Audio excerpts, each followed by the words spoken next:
반갑습니다. 한국사 대중화와 올바른 역사 교육을 위해 열심히 뛰고 있는 한국사 전문 강사 강님이 인사드리도록 하겠습니다. 요즘 최고의 핫한 흥행작 한 편이 있죠. 바로 영화 파묘입니다. 아마 여러분들 중에는 이미 보신 분들도 많으실 텐데요. 이 영화 파묘는 2월 22일 개봉한 이래 천만 관객을 무서운 실주를 하고 있습니다. 그 이전에 굉장히 흥행작 한 편 있었지 않습니까? 영화 서울의 봄. 제가 한번 특강도 했었는데요. 이 영화 서울의 봄이 달성했던 1300만 관객 기록을 좀 넘어설 기세입니다. 어떻게 될 건지 한번 지켜보도록 하고요. 문제는 이 영화 파묘가 지금 엄청난 정치적 논란에 또 휩싸여 있습니다. 무슨 일인고 하니 보수 진영에서는 이 영화 파묘가 반일주의를 조장하는 좌파들의 영화다 이렇게 혹평하고 있고, 진보 진영이라든지 평범한 대다수 관객들은 아니다, 그 정도 항일주의, 민족주의 괜찮다, 오히려 굉장히 작품성이나 완성도가 높은 영화다 하면서 혹평을 하면서 서로 이제 엇갈리고 있는 평가를 받고 있는 것이죠. 도대체 진실은 무엇인지 오늘 저와 함께 따라가 보도록 하겠습니다, 여러분.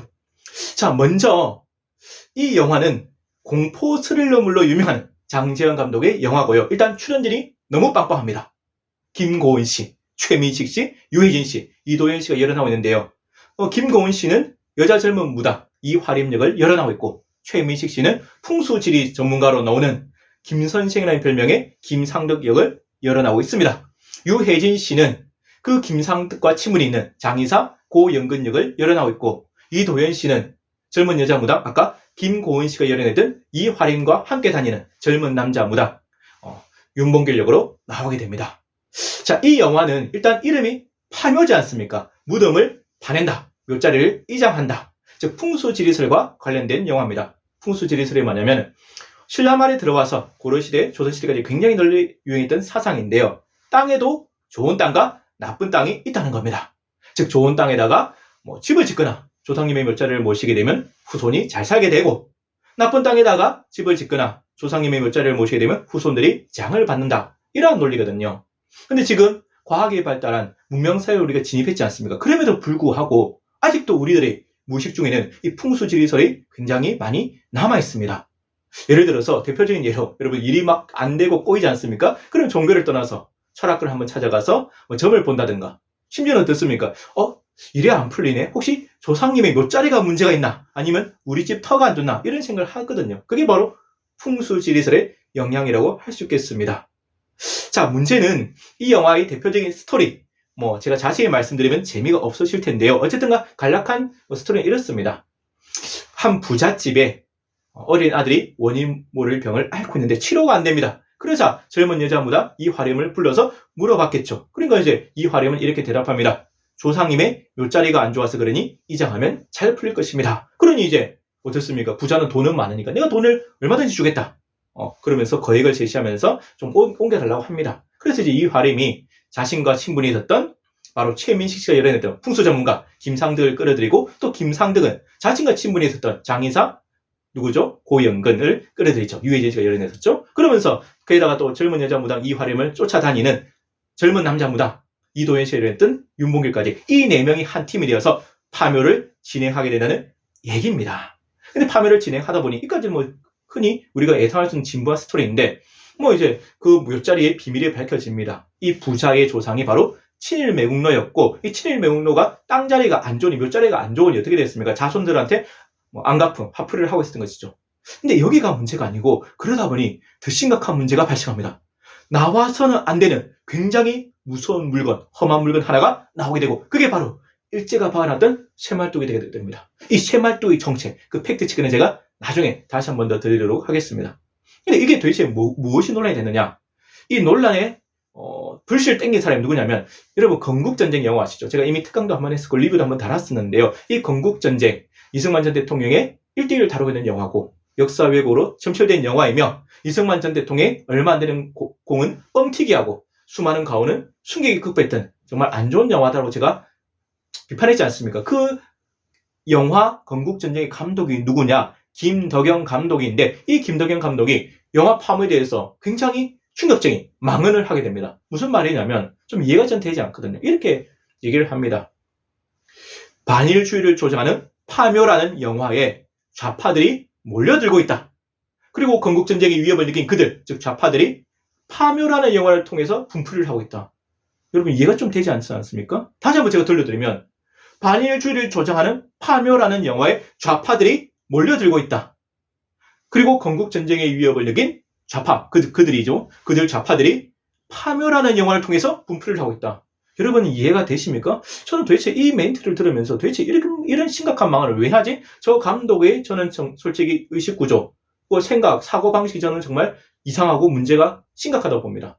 왜 그러냐면 반일주의를 그렇게 조장한다? 그렇게 보지를 않았을 뿐더러 사람에 대한 평가가 다를 수 있잖아요. 반일주의를 조장한 것처럼 보였다 하더라도 그게 문제가 될 게 뭐였느냐? 반일주의를 조장하고 항일주의를 고조시키고 민족주의를 고조시킨 게 왜 문제냐 이겁니다. 왜냐하면 지금 한일 관계를 보면 그렇다 이겁니다. 한일 관계 어떻습니까 여러분?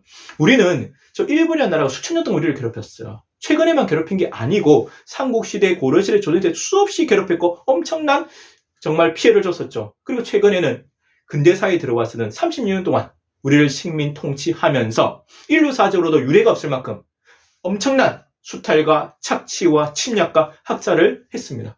그럼에도 불구하고 아직까지 진심 어린 참회나 반성, 사과, 책임 인정도 없고 충분한 배상도 없는 상태죠. 오히려 역사 교과서를 왜곡하면서 자신들의 침략의 역사를 미화하는 굉장히 나쁜 행동을 보이죠. 그러면서 일본은 지금 우경화의 길로 군국주의 길로 가고 있습니다. 일본 제국주의 망령이 되살아나오는 굉장히 심각한 엄중한 상황입니다. 저는 우리 한일 관계가 걱정이 돼요. 일본이 지금 너무 군국주의를 길로 가고 있거든요. 그런 상황 속에서 우리 국민들은 아직 바른 역사를 제대로 접하지 못했고 바른 역사도 정립이 되지 못했습니다. 일본의 침략 역사를 대충 알고 있고 제대로 모르고 있다 이겁니다.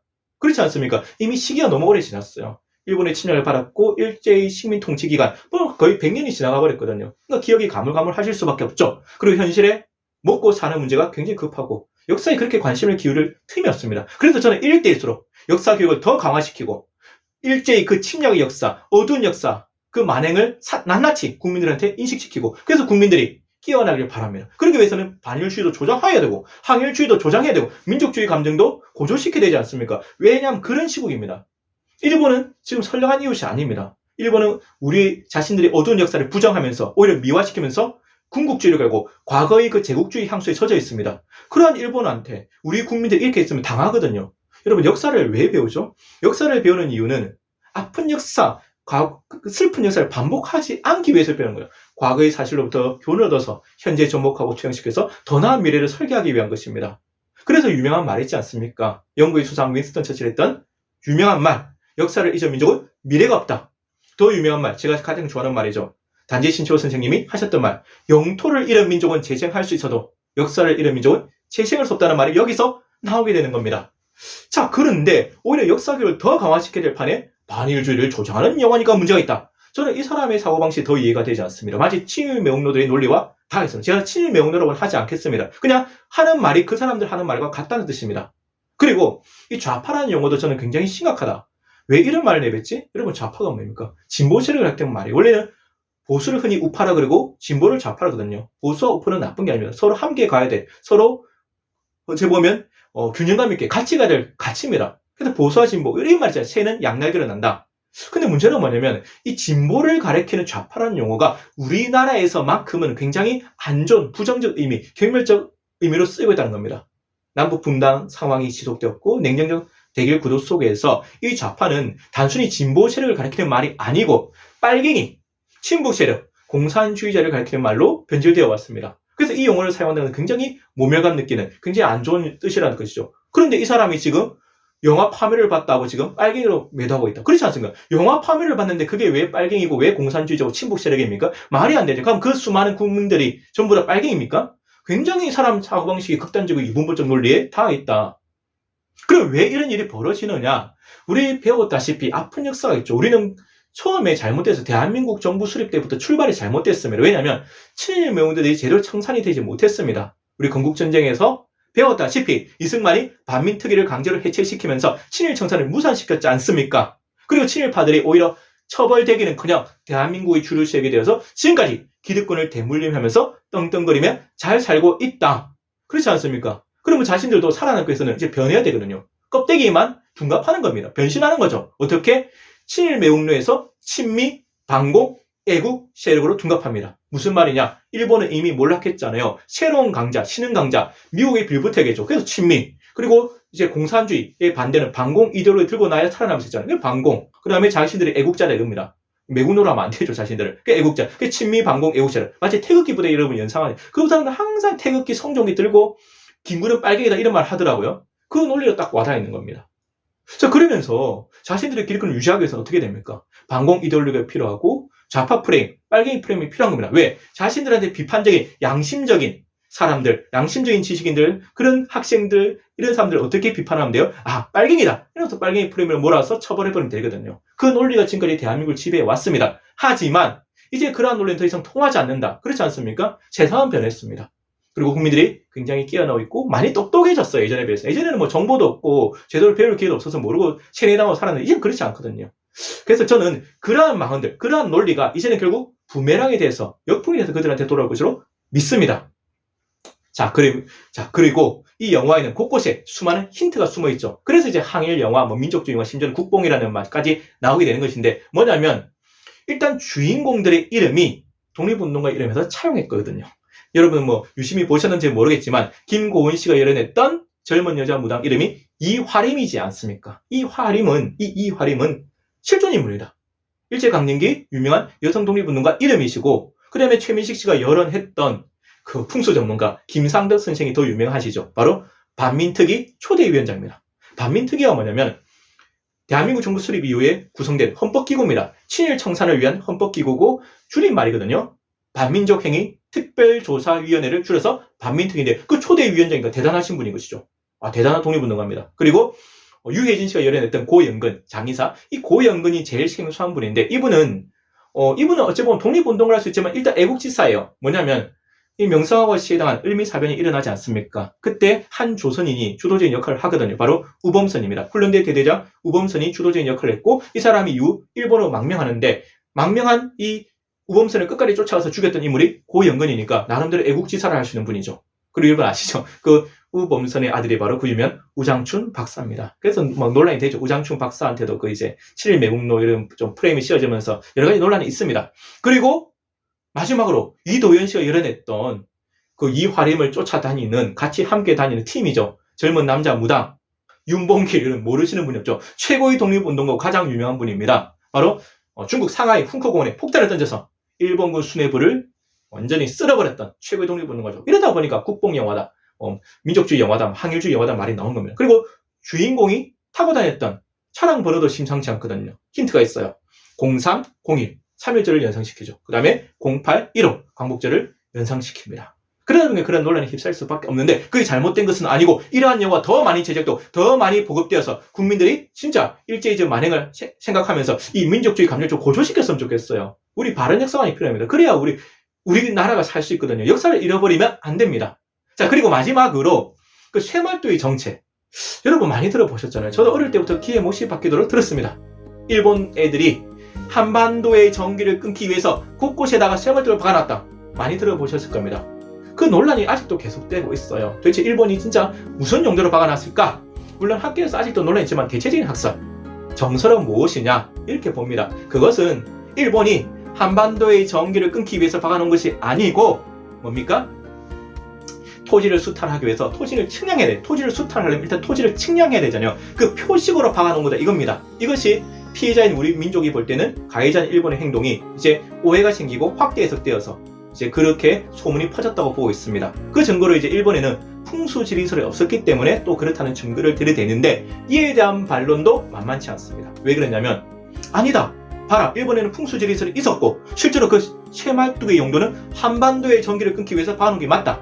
여러분 조선총독부 건물 아시죠? 조선총독부 건물 굉장히 악명 높았던 일제 침략의 상징이었죠. 그게 해방 이후에 중앙처로 바뀌고 그 다음에는 국립중앙박물관으로 써이다가 문민정부 때 김영삼 전 대통령 때 역사 바로 세우기 일환으로 이제 해체되었거든요. 그 조선총독부 건물이 어디 있었습니까? 바로 조선 왕실의 정복이 경복궁 정문에서 앞에 있었다. 바로 전면에 있었거든요. 그리고 그 형태도 조선계 형태로 일본을 상징하는 날 일자로 조성되어 있다. 이 의도가 무엇이겠느냐? 조선 왕실의 권위를 짓밟고 우리나라의 전기를 끊기 위한 것이다. 충분히 납득이 가죠. 그래서 논란은 계속되지만 저는 두 개 다 가능성이 있지만 후자도 충분히 가능성이 있다. 일제가 하는 행동을 봤을 때 또 이러한 조선총독부 건물 형태를 봤을 때 한반도의 전기를 끊기 위해서 그랬을 가능성도 있다는 겁니다. 분명한 건 뭐냐? 어쨌든가 토지 수탈을 위한 토지 측량의 표시로 박았다 하더라도 실제로 그 쇠발도를 박으면서 토지를 수탈한 건 사실이에요. 그 결과적으로 토지가 수탈된 건 사실이지 않습니까? 어쨌든 일본은 우리한테 지울 수 없는 상처와 고통과 아픔을 남겼다. 그리고 아직도 진심 어린 사죄와 반성을 하고 있지 않고 역사를 왜곡시키면서 군국주의의 길로 가고 있다. 그래서 우리 국민들이 이제는 깨어나야 된다. 바른 역사를 배우고 바른 역사로 무장해서 그렇게 할 때만 저 사람들의 논리가 성립되지 못합니다. 그렇지 않습니까? 저들이 계속 좌파 이데올로기, 좌파 프레임, 빨갱이 프레임으로 반대파를 저렇게 공격할 때 우리 국민들이 이렇게 제대로 진실을 알게 된다면 그들의 논리는 먹히지 않을 것이고 그들의 설 자리는 없을 것이라고 확신합니다. 여러분들에게 대한민국의 미래가 달려있습니다. 끝으로 이 영합함의 흥행 끝까지 제가 응원드리면서 오늘 강의 마치도록 하겠습니다. 여러분 항상 건강하시고 행복하십시오. 지금까지 한국사 전문 강사 강재민이었습니다. 감사합니다.